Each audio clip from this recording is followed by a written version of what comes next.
Kadang pulang ke rumah macam-macam acting, tak berduit nih buang. Ada dapat duit bang, 100 cuman deh. Serius 100 nih bang, bersyukur lah deh. Orang banyak, enggak, aku cuma nanya betul 100 nih duit abang. Terimalah tuh. Enggak, ini sekali lagi aku tanya betul hanya 100 uang abang bang. Astagfirullahaladzim deh, enggak nyangka aku macam ini. Enggak ada uang abang selain itu lagi. Alhamdulillah, kata istri. Heran suaminya, apa kok alhamdulillah? Aku dapat duit 5 juta dalam sepatu di bawah belakang. Dapat sama kau? Dapat. Uang apa tuh bang? Uang sial, kata suaminya. Apa uang sial bang? Udah sejauh tuh aku sembunyikan, dapat juga. Itu maksud sial tuh.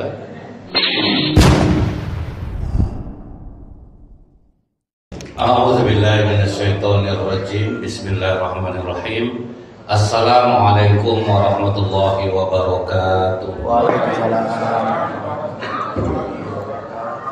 Innal hamdalillah nahmaduhu wa nasta'inu wa nastaghfiruh wa na'udzu billahi min shururi anfusina wa min sayyiati a'malina.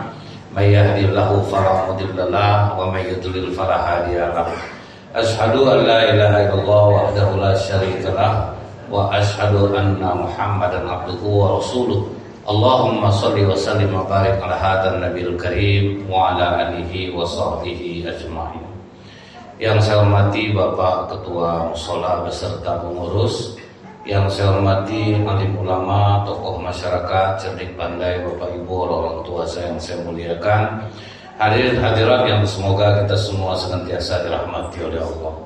Tidak bosan-bosannya kita bersyukur kepada Allah dan mengucapkan alhamdulillahirabbil alamin. Allah masih memberikan kita kekuatan iman, walaupun mungkin di antara kita ada yang sakit, tapi tetap hadir di mushola ini. Semoga ini menjadi asbab disembuhkan oleh Allah dari segala penyakit, dimudahkan urusan, dimurahkan rezeki insyaallah. Berselawat kita kepada Rasulullah sallallahu alaihi wasallam dengan ucapan Allahumma shalli ala Muhammad wa ala alihi wasallim. Semoga dengan banyak kita berselawat kita mendapatkan syafaat yaumil akhir kelak. Di dalam hadis Rasulullah mengatakan, inna iblisa yadau arsyahu alal ma'. Sesungguhnya iblis itu meletakkan singgasananya di atas air. Tsumma yab'atsu saroyah, kemudian dia sebarkan tentara-tentaranya. Fa'nahum minhu manzilatun a'zamuhum fitnah. Iblis, tentaranya yang paling hebat adalah yang paling besar menimbulkan efek fitnah. Jadi tiap hari rupanya iblis ini melapor, Pak. Melaporlah tentara iblis yang pertama. Wahai Tuhan, aku sudah berhasil membuat anak durhaka kepada orang tuanya. Padahal Pak, kedurhakaan kepada orang tua ini salah satu di antara 4 orang yang tidak pernah masuk surga dan mencium baunya aja tidak dapat. Arba'atun haqqu 'ala Allahi alla yadkhilahumul jannah wa la yuziquhum na'imaha. Ada 4 orang yang tidak pernah masuk surga, menciumnya pun tidak dapat. Mudmin khamrin, orang yang suka minum minuman keras. Aklu malil yatim, orang makan harta anak yatim. Aklu riba, orang makan riba. Akul walidain, durhaka kepada orang tua. Padahal tidak akan masuk surga nih Pak. Tapi apa jawaban iblis Pak? Ma sonatu syai'a. Engkau belum melakukan apa-apa. Kecil, tidak ada artinya bagi iblis Pak. Dosa-dosa seperti itu masih kecil Pak. Padahal Pak ya, mungkin kalau kita masih ingat, ada anak kecil yang mendaftar untuk perang Badar. Nah, namanya Mu'az bin Ammar al-Jamuh. Satu lagi Muawiz bin Afra, umur 13-14 tahun. Mendaftar ikut perang, kata Rasulullah, kalian ingin mendapatkan pahala jihad fisabilillah? Ingin ya Rasulullah, berbaktilah engkau kepada kedua orang tua. Karena apalagi orang tua di masa tuanya, dia kembali seperti anak-anak. Jadi kalau sempat anaknya berbakti kepadanya, nilainya sama dengan jihad fisabilillah. Jadi kalau kita ingat lagi Pak, orang yang terkurung di dalam gua, ada 3 orang yang terkurung di dalam gua. Kemudian berteriak pun mereka tidak akan ada yang dengar. Akhirnya jalan satu-satunya adalah bertawasul. Tawasul ini Bu menceritakan satu amal yang paling ikhlas yang pernah kita lakukan. Jadi boleh Pak pamer amal kepada Allah, tapi amal yang paling ikhlas yang pernah kita lakukan. Jadi yang pertama ini dia katakan, ya Allah, aku ini seorang pemerah susu sapi. Aku pernah berjanji kepadamu ya Allah, aku tidak akan memberikan susu perahanku kepada siapapun. Aku tidak akan menjualnya kepada siapapun sebelum kedua orang tuaku mencicipinya terlebih dahulu. Pernah suatu kali aku jauh ya Allah, sehingga aku ke rumah orang tuaku sudah tertidur. Capek aku mengetuk pintu, ternyata orang tuaku tidak bangun. Maka aku bawa susu sapi perahanku itu pulang ke rumah. Dan malam itu istri dan anak-anakku memohon kepadaku untuk memberikan air susu perahanku itu kepada mereka. Tapi karena janjiku kepadamu ya Allah, aku tidak akan memberi kepada siapapun. Aku tidak akan menjual kepada siapapun sebelum kedua orang tuaku mencicipinya. Tidak aku berikan kepada istri dan anakku ya Allah. Bila ini amal ikhlasku di sisimu, sebagai bentuk baktiku kepada orang tuaku, keluarkanlah kami dari penderitaan ini. Langsung bergeser batu. Jadi orang tua itu lebih harus didahulukan daripada istri dan anak. Ini kadang saya kalau nenek Bu nampak makan pizza, pizza makan nek, sisa cucu, sisa baru dapat ya. Kalau enggak pernah nenek makan pizza. Tuh kalau nenek pergi wirid bawa tas bagus Pak, bagus tasnya. Sisa menantu Ustaz dah rusak resletingnya dikasih saya, ada rusak resleting, baru dapat nenek nih pakai tas bagus tuh. Jadi memang kedudukan orang tua ini dalam Islam itu sangat ditinggikan, bahkan nomor 2 setelah Allah. Wa'budullaha wa la tusyriku bihi syai'an wa bil walidaini ihsana. Nomor 2 orang tua setelah Allah. Nah, jadi kalau orang memuliakan orang tuanya, apa kata para ulama? Berdiri dia di hadapan bukit batu, kemudian dia katakan jadilah kau emas, berubah bukit batu itu menjadi emas. Ini kata kiasan. Saking mudahnya hidup anak-anak yang berbakti kepada orang tua. Kadang banyak Bu, orang udah rajin sholat, cuman susah dia untuk memuliakan orang tua. Mungkin terakhir nelfon tak berapa bulan yang lalu. Kadang ditanya ada jenguk mama. Ada Ustaz bulan berapa? Atau bayang tak Bapak tetap bulan berapa tuh Pak? Nelfon pun enggak. Sholat rajin Pak kan? Jadi dosa sebesar ini, tapi bagi iblis kau belum melakukan apa-apa. Masih kecil sama iblis tuh Bu. Makanya orang-orang yang mendurhaka sama orang tua itu tidak ada betul digoda iblis tuh Pak. Pandailah mereka sendiri itu. Tidak usahlah digoda-goda lagi. Kemudian datang yang kedua melapor. Wahai Tuhan, aku sudah berhasil membuat orang mencuri. Padahal hukuman mencuri kan besar dalam Islam Pak. Mencapai nisab, potong tangan. Tapi kata iblis, ma sonatu syai'a. Rasulullah aja mengatakan, bu anakku Fatimah mencuri, aku potong tangannya. Begitu betul Pak ya. Tapi bagi iblis itu belum dosa lagi. Makanya orang santai nyuri kota infak di masjid kadang Pak kan. Santai aja Bu. Saya masih ingat lu Pak ya. Di Masjid Agung An-Nur itu saya masih kecil-kecil baru. Jadi kotak-kotak infak yang berjalan Idul Fitri itu Pak, dimasukkan ke suatu ruangan, satu yang jaga pintu, satu tukang bongkar di dalam. Santai aja Pak. Ada kadang Bu kalau zikir terpejam-pejam matanya, di kotak infak lalu juga. Kalau ditengok zikirnya tak kena betul-betul jujur betul untuk karena dia tak digoda iblis Bu, santai aja iblis Pak, karena itu kecil bagi iblis baru Bu. Makanya orang sebebasnya mencuri, kecuali di Mekah ya Bu ya. Di Mekah itu Pak, satu hari kejahatan di Amerika sama dengan 1 tahun di Arab Saudi. Saking kecilnya orang berbuat jahat. Kecuali orang-orang luar Pak, orang-orang luar ya banyak jahat di sana Bu. Di foto-fotonya Ibu di Jabal Rahmah diminta 5 juta. Itu udah baru-baru tertangkap Bu kan. Azab sama Indonesia dibuatnya Pak. Nah kemudian datang lagi yang ketiga. Wahai Tuhan, aku telah berhasil membuat sepasang muda-mudi berzina. Nah padahal berzina ini kan besar hukumannya dalam Islam Pak. Di zaman Rasulullah Bu, sampai tidak ada orang yang tertangkap berzina ini. Saking susahnya Pak, karena syaratnya 4 orang saksi. Adalah 2 orang Bu, perempuan, 1 laki-laki, 1 ngaku ke Rasulullah dia telah berzina. Sampai akhirnya dia dirajam. Dia sendiri minta, udah disuruh Rasulullah pulang aja bro. Tapi dia tetap datang dia balik minta dirajam. Udah lahir anaknya, mintanya balik Pak dirajam.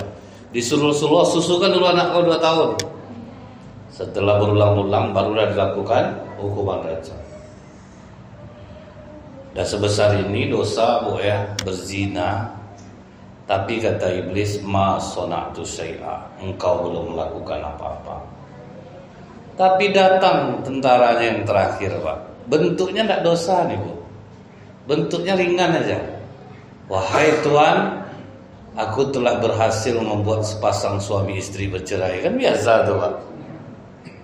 Apa kata Raja Iblis? Fayudni minhu fayakul ni'ma anta. Engkaulah sebaik-baik pengikutku. Langsung dikasih mahkota di kepalanya. Makanya tinggi perceraian di Riau nih Pak. Untuk Indonesia, Provinsi Riau rekor Pak. Memang tinggi kasus perceraian. Bentuknya kan tidak dosa Pak. Rupanya itulah iblis yang paling berhasil, yang bisa membuat orang berpisah rumah tangga. Ya macam-macam caranya Bu ya. Kalau kita lihat, apakah rumah tangga Rasulullah tidak ada pertengkaran? Ternyata ada. Masalah ekonomi pun ada Bu ya. Mungkin Bapak Ibu masih ingat di sini. Rasulullah didemo oleh istri-istri yang bayangkan Bu. Kita satu udah malas pulang Pak. Kalau itu ditanya, buat duit nak bang, ini mau beli susu anak ini segala macam, mungkin udah malas pulang. Ini sebanyak itu datang Pak. Nampak oleh Abu Bakar dari jauh, ngapa rame-rame orang itu? Aisyah ada pula di dalam tuh. Datanglah Umar bin Khattab, anakku ikut juga, apa masalahnya? Dapatlah kabar Bu, istri Rasulullah minta tambah belanja. Jadi bukan tidak ada masalah istri minta tambah belanja itu kan, terasa kekurangan dia minta tambah dia belanja. Apa yang dilakukan oleh Abu Bakar dan Umar? Langsung lebih dahulu datang ke tempat Rasulullah. Berarti kan ada masalah rumah tangga Rasulullah. Duduk Abu Bakar di kanan, Umar bin Khattab di kiri. Duduk pula istri-istri Rasulullah di depan. Satu pun tidak ada yang berani ngomong, takut Pak. Ada Abu Bakar, ada Umar di depan. Ini mertua yang mantap tuh Pak. Di backupnya menantu ya. Di backupnya menantu ya Pak. Karena tidak ada yang berani ngomong, akhirnya Umar ngomong ke Rasulullah, ya Rasulullah, aku ada masalah tadi pagi. Apa masalahnya? Binti Kharijah minta tambah duit belanja. Apa yang harus aku lakukan ya Rasulullah? Dibisikkanlah oleh Rasulullah, masalah kita sama. Dia pun datang minta tambah belanja. Sebetulnya Umar mau mancing ngomong aja Pak. Jadi ada alasan dia untuk marah kepada anaknya Hafsah. Kau tahu enggak Hafsah, suami kau ini nabi. Tidak mungkin dia akan menganiaya kalian. Kalau beliau ada, tidak mungkin dia pelit sama kalian. Aku ikut aja ya, orang ini ngajak tuh ikutlah sama-sama. Ya gara-gara diajak-ajak bukan ikut. Aisyah gitu juga ditutupkan oleh Abu Bakar Siddiq bahunya. Kau menyusahkan hati Rasulullah kau Aisyah. Tidak ya, kami memang udah sepakat aja rame-rame ini. Tapi apa yang dilakukan Rasulullah? Diam. Tidak ada Rasulullah ngomong Pak. Jadi kalau istri tak tambah belanja, tidak perlu jawab Pak, diam. Ini cara Rasulullah Bu. Diam itu Pak ya, waduh, diam itu banyak orang Bu ya menyesal karena berbicara. Hanya sedikit orang yang menyesal karena diam. Makanya kalau diam kita itu perak, bicara kita emas. Tapi kalau misalnya diam kita rasanya emas, bicara kita perak. Jadi lebih baik kita pilih diam, Pak. Nah, Rasulullah diam waktu itu, Bu. Tidak ada sedikit pun komen. Tetapi Rasulullah tidak pulang ke satu rumah pun istri-istri beliau. Betul-betul diam, Pak. Tidak pulang. Jadi mertua yang hebat tuh, mertua Rasulullah nih, Pak, di backupnya menantu ya. Kalau sempat macam dengan kami ini, Bu, kan, Pak, anak bapak minta tambah belanja, Pak, macam mana caranya, Pak? Aku kan dari dulu tak suka sama kau nih. Kau gak keras sama anakku. Kau bercerai kau dari anak aku, bisa aku nanggung hidup anakku nih. Susah, Bu, karena kalau macam-macam kita manusia ini kan banyak betul kesalahan, Pak, banyak berbohong ya. Kadang pulang ke rumah macam-macam acting tak berduit nih, Bu. Ada dapat duit, Bang. 100 cuma deh. Serius 100 nih, Bang. Bersyukurlah deh. Orang banyak. Nggak, aku cuma nanya betul 100 nih duit abang. Terimalah tuh. Nggak, ini sekali lagi aku tanya betul hanya 100 uang abang, Bang. Astagfirullahaladzim deh. Nggak nyangka aku macam ini. Nggak ada uang abang selain itu lagi. Alhamdulillah, kata istri. Heran suaminya, nggak apa-apa, alhamdulillah. Aku dapat duit 5 juta dalam sepatu di belakang. Dapat sama kau? Dapat. Uang apa tuh, Bang? Uang sial, kata suaminya. Apa uang sial, Bang? Udah sejauh tuh aku sembunyikan, dapat juga. Itu maksud sial tuh. Ya kadang banyak betul, Bu, ya, yang suka berbohong sama istri masalah keuangan. Tapi ingat lagi, Pak, memang betul yang seperti kita kaji waktu masalah Rasulullah itu, Bu, ya, uang suami ini memang 100% milik istri. Tapi tengok istrinya juga, Pak. Kalau sempat istri bapak pandai, dia membagi itu di belanja abang, dikasih mama abang, bapak abang, tidak masalah, Pak. Kalau udah sampai payah minta tuh, Pak, itu tuh yang payah kita. Kalau macam itu tipe istri bapak pandai-pandai lah, Pak.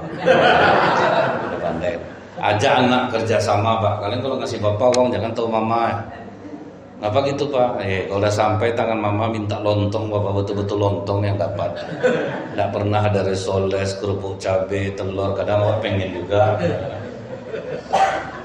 Memang betul, 100% memang uang milik istri. Nah, tapi tengok juga dalam mengamalkannya. Nanti kena, Bu. Ada orang dengar pengajian, Pak, semangat ngamalkan, Pak. Saya cerita Rasulullah itu di rumah, apa yang bisa dilakukannya sendiri. Membantu istri, bukan hina kita di mata istri, bahkan mungkin mulia kita di mata istri. Tapi rupa tidak cocok untuk istri dia. 3 hari kemudian teleponnya saya amalkan, Ustaz, menyesal saya, katanya. Kenapa gitu, Pak? Pulang pengajian malam itu kan saya bantu dia nyuci baju, Ustaz. Besok diperintah saya, Bang, tuh kan terendam, cuci lah. Salah tempat mengamalkan, Pak. Nah, dia tengok juga. Dia kaji ini, Pak, tidak semuanya ditelan. Ini cocok nggak untuk aku? Kalau nggak cocok jangan. Iya. Misal Rasulullah tuh kalau di rumah suka tersenyum gitu, Bu, ya. Bapak orangnya wibawa, Pak. Jangan tak bapak buat senyum, Pak, di rumah. Tahu-tahu pulang pengajian tentang Rasulullah, Bu, sampai rumah senyum, Bu. Apa nggak terkejut istrinya? Ya Allah, Bang, ninggalkan perangai suami aku. Bebelas tahun menikah nggak pernah senyum, tahu-tahu pulang pengajian senyum, tuh terkejut istrinya. Macam biasalah, Bang, mau takut lah aku nengok abang. Waktu Covid oke lah, cemas-cemas ini abang tersenyum nih, Bang, ini yang bikin risau nih, tidak pernah itu, Bu, kan. Terus senyum. Jadi kajian itu kita ambil, oh ini cocok sama aku, bukan mencocok-cocokkan ya, Pak, ya. Ini cocok enggak tuh aku amalkan. Nah, kalau ini pasangan aku rasanya enggak mungkin, ada jangan dulu. Nantilah pas ada yang baru atau apa gitu, Pak, kan. Kalau teniat. Nah, Bu, kemudian lama Rasulullah itu sekitar hampir 50 hari, Pak. Rasulullah tidak pulang sama sekali ke rumah satu orang pun istri. Rupanya ditunggu Rasulullah apa, Bu? Wahyu. Nah, jadi Rasulullah itu bergerak berdasarkan wahyu. Bukan asal-asalan aja, Bu. Belum turun wahyu Rasulullah tidak pulang. Makanya ini jangan Bapak amalkan. Nah, ini terkenanglah, Pak, kan. Waktu istri minta tambah belanja, Rasulullah 50 hari tidak pulang. Terus Rasulullah, Bapak janganlah buat macam itu. Jadi di hari ke-50 turunlah surat Al-Ahzab ayat 28 29. Nah, itulah sebabun nuzul turunnya surah Al-Ahzab 28 29. Ya ayuhan nabiyyu qul li azwajika in kuntunna turidnal hayatad dunya wa zinataha fata'alaina umatti'kunna wa usahrikunna sarahan jamila. Hai Nabi, katakan kepada istri-istrimu, jika mereka meminta tambahan dunia kepadamu dan perhiasannya, janjikan, berikan, setelah itu ceraikan mereka dengan cara yang baik. Tegas Allah. Minta tambah dunia, mereka ceraikan aja. Kemudian yang bawahnya, Bu, wa in kuntunna turidnallaha wa rasulahu wad darul akhirah fa innallaha 'ada lil muhsinati minkunna ajran azima. Tapi apabila mereka mencari keridhaan Allah dan Rasulnya dan mengharapkan pahala di akhirat, maka Allah janjikan bagi siapa yang berbuat baik di antara mereka. Dah ada turun 2 ayat nih, Bu, kan? Rasulullah yang pertama kali ditemuinya adalah Aisyah. Aisyah, sudah lama kita tidak berjumpa. Iya ya Rasulullah, untuk permasalahan kalian meminta tambahan belanja kepadaku, Allah telah memberikan keputusannya. Setelah kau mendengar ayat ini, jangan buru-buru kau memutuskan. Berdiskusilah kau dengan orang tua kau terlebih dahulu. Dibacakan Rasulullah lah 2 ayat ini, Bu. Begitu Rasulullah membacakan 2 ayat ini, langsung kata Aisyah, aku tidak akan berunding dengan orang tuamu. Aku berjanji akan memilih keridhaan Allah dan Rasulnya. Tapi tetap juga, Pak, rasa ingin menguasai itu ada. Kata Aisyah, ujungnya apa, Bu? Tidak usahlah sampaikan ayat ini ke yang lain. Artinya apa? Ada keinginan untuk menguasai sendiri itu, Pak. Nah, jadi biasa sebetulnya, Bu. Kalau tidak tahu yang lain kan nanti semuanya kan terpisah, Pak, gitu kan, untuk dia aja sendiri. Kata Rasulullah, tidak Aisyah. Aku ini guru bagi kalian dan seorang nabi. Aku ini ingin meringankan kalian, bukan untuk memberatkan kalian. Ayat ini untuk kalian semua. Akhirnya sampaikan Rasulullah, Pak, ke seluruh istri-istri beliau. Akhirnya seluruh istrinya sepakat, kami ingin mencari keridhaan Allah dan Rasul. Ya, makanya istri-istri Rasulullah, Bu, akhirnya punya pencarian-pencarian sendiri, Pak.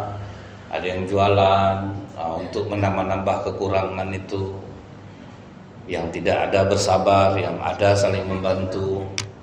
Jadi ada kok masalah yang seperti ini, biasa aja sebenarnya, Pak. Cuman kalau sekarang banyak orang menyalahartikan ayat ini, Pak. Dia rajin ibadah tapi pemalas, Bu. Tidak mau kerja nih, Pak. Istri kerja. Bang, aku salut nengok ibadah abang nih, Bang. Cuman anak udah makin besar, biaya sekolah mahal.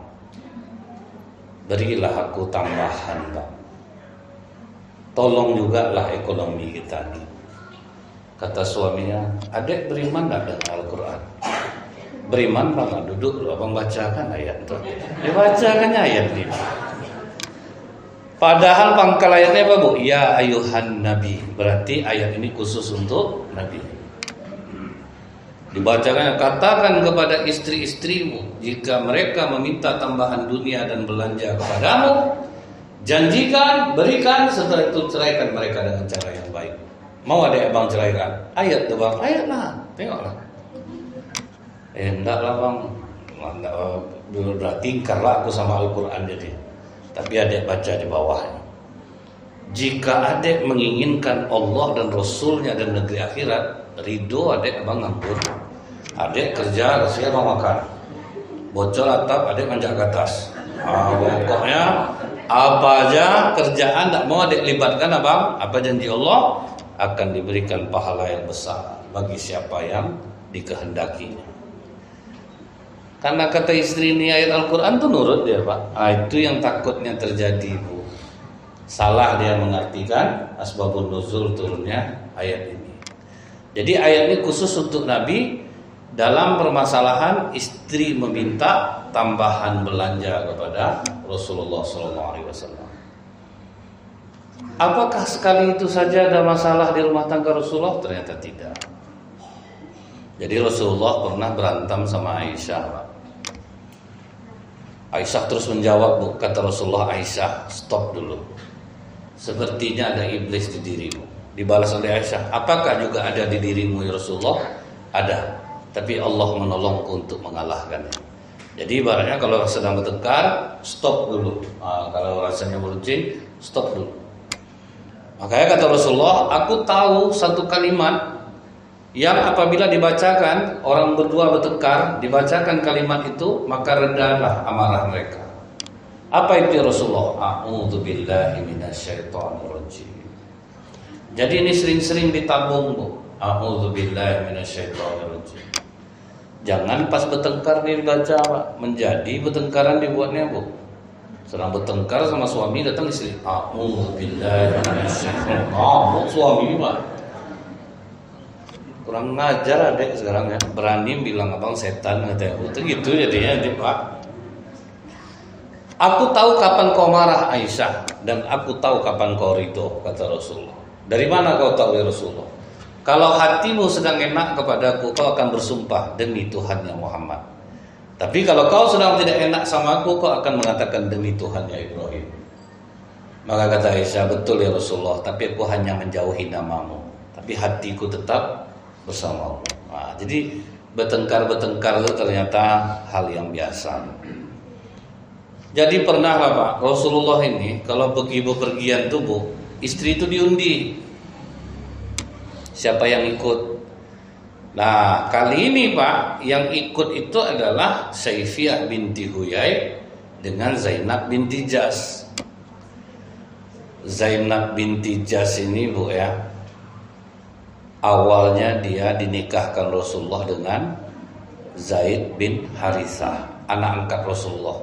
Dia dulunya budak, kemudian diangkat oleh Ummul Mukminin Khadijah, dibebaskan oleh Rasulullah, diangkat jadi anak angkat Rasulullah.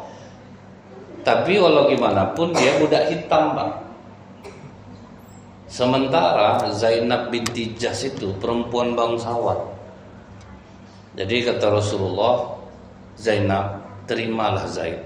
Tidak ya Rasulullah, aku tidak mau. Apakah kau menolak perintahku? Terkejut Zainab Pak. Kalau kau yang memerintahkan, aku mau. Akhirnya menikah Bu.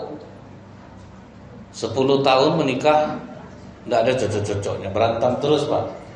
Karena Zainab merasa dirinya bangsawan, Zaid merasa dirinya budak. Jadi berkelahi terus Bu. Makanya kata Rasulullah itu kalau menikah, menikahlah dengan yang sekufu. Karena itu bagian yang dianggap Rasulullah menjadi satu ujian bagi Rasulullah waktu itu menikahkan Zainab dengan Zaid. Akhirnya Zaid bercerai dengan Zainab. Kemudian Allah perintahkan Rasulullah untuk menikahi Zainab. Wah, itu tuh yang goncang Rasulullah. Apa kata orang? Nah, inilah satu-satunya pernikahan Rasulullah kalau yang bisa disembunyikan sama Rasulullah. Waktu menikahi Aisyah Bu, tidak ada fitnah bagi orang Quraisy. Tapi begitu menikahi Zainab Pak, baru boom. Macam tidak ada perempuan lain, masa istri anak angkatnya sendiri ya gitu-gitu tuh Pak. Tapi gimana lah perintah Allah Bu, dinikahkan Allah Rasulullah dengan Zainab. Bahkan yang meminangnya adalah Zaid Pak. Jadi sahabat tuh Bu, tidak ada terkecil hati masalah perempuan ini. Padahal istri dia tuh Pak, bekas istri dia, dialah disuruh meminang, tetap damai. Kalau kita tuh Pak, sampai beranak cucu musuhan tuh Pak. Ya coba lah Bu, ada sahabat Rasulullah Salman Al-Farisi, dia naksir dengan saudara dari Abu Dzar Al-Ghifari. Dia disiapkannya tabungan. Tolonglah sampaikan ke pamanku Abu Dzar, aku mau menikah dengan anak perempuannya. Disampaikan oleh Abu Dzar. Apa kata ibu perempuan itu Bu? Aku tuh lebih setuju kalau kau yang jadi menantu aku. Rupanya mak jomblang yang kena pilih Pak. Makanya bapak hati-hati, tidak tolong kawan Pak. Nah, kalau bisa yang dibawa bapak level ketampanannya. Kalau di atas lewat Pak.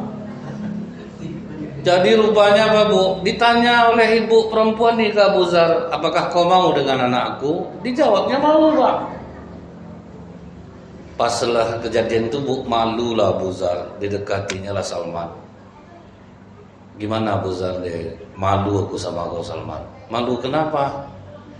Udah aku sampaikan siapa kau, udah aku promosikan. Rupanya orang tuanya lebih memilih aku menjadi menantu. Apa kata Salman Pak? Justru seharusnya aku yang malu Abu Dzar.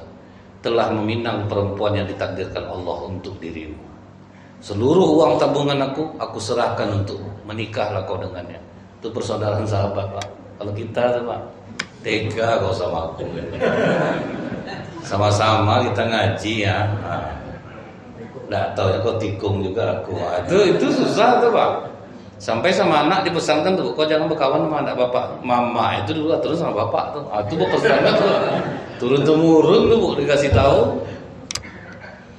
Jadi Zainab ini bangsawan Pak. Makanya dalam Islam ini Bu, tetap itu menjadi pilihan bahwa tidak bisa kita nikah sembarangan itu Pak. Mesti yang sekufu, selevel, supaya jangan nanti terjadi kejadian seperti Zainab dan Zaid lagi.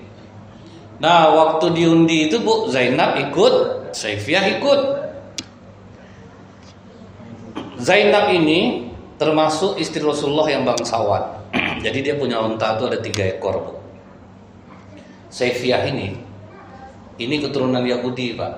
Dia bapaknya meninggal, dia ditawan, kemudian akhirnya dinikahi oleh Rasulullah. Cuman ada kelebihannya Bu, masak paling hebat di antara istri-istri Rasulullah, paling enak masakannya.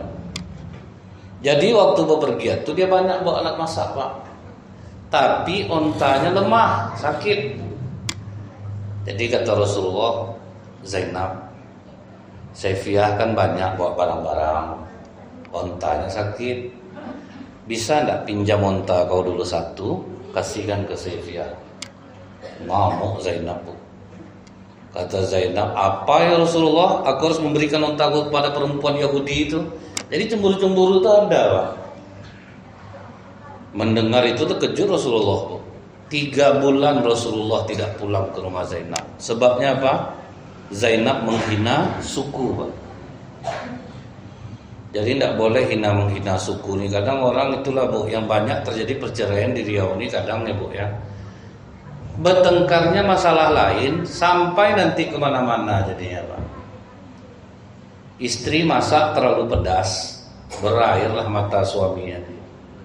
Udah 16 tahun kita nikah, nggak tahu juga kau kurang cabai untuk abang dasar Minang kau nih. Tuh naiklah istrinya, abang jangan bawa suku Bang. Beruntung abang dapat kami orang Minang nih. Sebetul kami orang Minang nih larang kawin sama orang Melayu ini pemalas. Tutup mulut kau ya. Dah sampai mana-mana. Pantas saja mama kau tuh macam itu kelakuannya, ini anaknya nih. Jangan abang hina-hina mama aku Bang ya. Mama abang ingat abang enggak ada sampai kok mama. Gara-gara cabe tadi Pak. Menghina suku jadi ya. Kalau udah itu tuh kan udah meruncing dia Pak. Kalau udah sampai ke orang tua, ke suku. Maka Rasulullah marah Bu, jangan menghina suku. Di mana-mana aja Pak ya. Masing-masing suku itu yang baik-baik juga, yang enggak juga. Sama ya semua Bu. Cuman kadang pembawaan mungkin ya ada gitu Bu ya. Pas saya sedang nebas lalang Pak, saya duduk, datang tetangga saya orang Jawa, Ustadz orang Melayu ya. Iya Pak, kenapa? Dari cara nebasnya saya tahu. Apa gitu Pak? Kalau orang Melayu nebas lalang, nengoknya ke belakang, oh udah banyak, duduk dia lagi. Iya juga. Memang betul Pak, saya nengok ke belakang waktu itu udah banyak, duduk saya lagi. Kalau orang Jawa macam mana Pak? Kalau orang Jawa nih kalau menebas lalang tuh nengoknya ke depan, oh masih banyak lagi, makanya tidak berhenti. Apa mau saya jawab? Memang iya pula Bu kan? Diam aja saya lagi Pak. Kultur kadang tuh Pak ya, pembawaan itu memang ada, tapi itu tidak semua ya lah seperti itu. Nah, Saifiyah ini Bu, karena dia dihina sukunya, Rasulullah marah kepada Zainab. Sampai akhirnya Zainab disuruh Rasulullah untuk minta maaf kepada Saifiyah. Jadi memang janganlah sampai kita ini saling menghina suku satu sama lain. Saya sering juga ingat tuh Pak ya, begitu dengar saya mau nikah sama orang Minang, sebagian orang Melayu waktu itu agak ngamuk Pak. Maaf, Pak, kami nggak bisa datang karena orang kami udah banyak kena sama orang Minang nih. Saya bilang bukan semua orang dipukul rata macam itu. Memang orang kita Melayu ini baik semua ya kan, enggak juga Pak. Cuma kadang-kadang jadi pameo di masyarakat tuh Bu ya. Siapa menantu ibu? Orang kita Minang, hati-hati Bu. Orang Minang ini terimpit mau di atas, tukurung mau di luar. Datanglah orang mana menantu? Orang Melayu, azab bapak nanti Pak. Orang Melayu ini pemalas. Coba lah tanya anak kemana Cik, pasti cari angin kan? Padahal kan itu sebetulnya pameo Pak ya, masing-masing suku tuh ada-ada aja Bu. Jadi itu yang dihilangkan dalam Islam. Jangan pernah memandang suku orang. Tapi Rasulullah pernah berpesan Bu, salah satu sifat jahiliyah yang tidak akan ditinggalkan umatku adalah menikam nasab. Suka masalah nasab nih Pak, itu tidak garis keturunan ini gitu-gitu ya Pak ya. Nah itu Bu, maka Rasulullah membumi hanguskan jangan sampai menghina suku orang. Terjadi lagi Bu pergolakan di rumah tangga Rasulullah. Waktu itu Rasulullah ada masalah sama Aisyah. Walaupun Rasulullah itu seorang Rasul Pak, tetap dia ngadu ke Abu Bakar Siddiq, tolong selesaikan masalah kami. Itu kerendahan hati Rasulullah Bu. Walaupun dia seorang Rasul, macam kami ustaz-ustaz ini, kalau kami ada masalah, tentu kami carilah orang yang menyelesaikan ya kan. Tidak bisa lah gitu, ustaz tuh hebat, dia tuh sendiri selesai sama dia. Tidak lah Pak, Rasulullah aja tidak seperti itu Bu. Ngadu dia ke Abu Bakar Siddiq, tolong selesaikan kami. Duduklah bertiga Bu. Kemudian kata Abu Bakar, nah siapa yang mau menyampaikan duluan? Kata Aisyah, kau ajalah duluan ya Rasulullah, tapi tolong sampaikan yang benar, jangan yang bohong pula. Ngamuk Abu Bakar Pak, berani kau bilang Rasulullah berbohong? Ditampar Abu Bakar Aisyah. Lari Aisyah ke punggung Rasulullah, langsung dilarikan Aisyah ke belakang. Marah Rasulullah ke Abu Bakar, aku tidak menghendaki penyelesaian seperti ini. Terkejut Abu Bakar, sedihlah Abu Bakar Rasulullah marah sama dia Pak. Setelah itu apa kata Rasulullah ke Aisyah? Aisyah, walaupun kau sedang bermasalah sama aku Aisyah, tidak akan kubiarkan seorang pun menyakiti dirimu, walaupun itu ayah kandungmu sendiri. Itulah romantisnya Rasulullah. Sempat macam kita Pak, sedang bertengkar, ngadu ke mertua, dibela sama mertua, itu nak tanggung gengkeknya. Itulah kau ada bapak kau tuh sayang sama aku, itu nak tanggung gengkeknya tuh Pak. Kalau dipukul tuh tambah lagi Pak, emang lain anak bapaknya sekarang. Pandai dia melawan sama aku. Jadi Rasulullah itu dibelanya Bu, istri itu dibelanya, walaupun Aisyah sedang bermasalah. Bahkan jangankan Ummul Mukminin Aisyah yang masih hidup Pak, Ummul Mukminin Khadijah yang sudah meninggal Pak, tidak diizinkan Rasulullah satu orang istri pun yang mencela. Kan pernah Aisyah tersilap ngomong Bu, ketika Rasulullah bercerita, waktu aku di Gua Hira Aisyah, aku menerima wahyu dan melihat Jibril dalam rupa asli. Begitu takutnya aku, sehingga aku berlari turun dari atas itu. Sampai di rumah aku berteriak, Khadijah, selimuti aku, selimuti aku. Khadijah bukan mengambil selimut Aisyah, dipeluknya aku. Tentram jiwa aku rasain. Ngamuk Aisyah dengar ya Pak. Udahlah tuh, semua orang dengar itu aja Pak. Aku lebih cantik daripada Khadijah. Di antara istrimu ya Rasulullah, semua sudah pernah dipeluk laki-laki, aku sendiri yang perawat. Sampai gitu Pak, kata Rasulullah, tutup mulutmu Aisyah. Tidak satu pun di antara kalian yang bisa melebihi Khadijah. Dibela Pak. Dia bantu aku dengan hartanya di saat orang tidak ada yang mau memberi aku. Dia benarkan risalahku di saat orang membohongi aku, yang tidak menerima dakwah. Jadi jangan pernah kau mengatakan hal itu dengan tentang Khadijah. Udah meninggal aja istri dibela Pak. Dia meninggal istri pertama, nikah lagi Bu. Yang kedua ini Bu, heran lah bang nengok adek ini. Kalau bikin kopi itu pas betul takarannya. Tak sama mendiam kakak. Mendiam kakak kadang terpahit mual menurut abangnya. Tercek-ceki istri dikubur dibuatnya bahkan azab diburuk-buruk kan.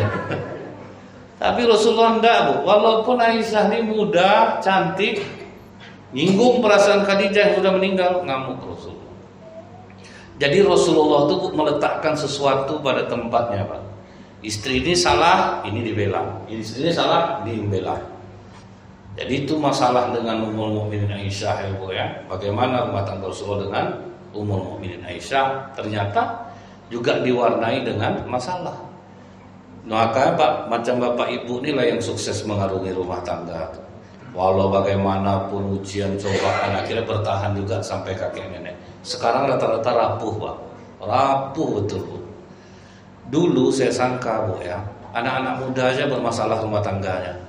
Saya pernah mengatasi masalah rumah tangga kakek-kakek sama nenek-nenek Pak. Udah tua lah baru berperangai Pak. Gara-gara Facebook. Atuk nih pensiun pakai Facebook dia Bu, minta buatkan ke anaknya. Melang-lang buana dia Pak di Facebook Bu. Mulailah dicatnya rambutnya Bu, udah sesak jantung istrinya Pak. Terbacalah di chat dia, di messenger dia. Umur Om berapa? 60. Masya Allah Om, masih tampan juga Om lagi. Itu enggak diaturnya istrinya lagi Pak. Itulah awal masalah itu. Jadi ternyata sekarang ini mulai rawan semua nih Pak. Cuman yang sekarang ini betul-betul rapuh. Kalau macam Bapak, saya menyampaikan ke Bapak Ibu ini sudah disampaikan kepada anak cucu dan menantu Pak. Kalau untuk Bapak Ibu apalah guna lagi. Tidak ada guna lagi. Udah melewati semua Pak.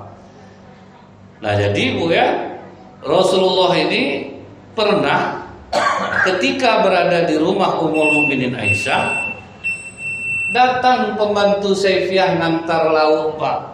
Rasulullah sedang duduk sama sahabat Bu, datang ngantar lauk Pak. Langsung keluar Aisyah, dihantamnya piring itu, pecah Pak. Apa kata Rasulullah kepada para sahabat? Santai aja, ibu kalian sedang cemburu. Sempat kita untuk doa.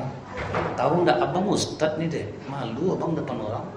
Udah berkali-kali kok macam ini. Atau gitu-gitu tuh Pak ya. Dia cancang Bu ya. Tapi dengar Rasulullah seperti itu, rasanya sangat tidak patut kalau para suami sok-sok menjaga hal-hal seperti ini Bu ya. Jadi inilah mungkin bagaimana bahayanya sekarang ini godaan iblis menghancurkan rumah tangga orang, sehingga mudah betul orang sekarang untuk berpisah.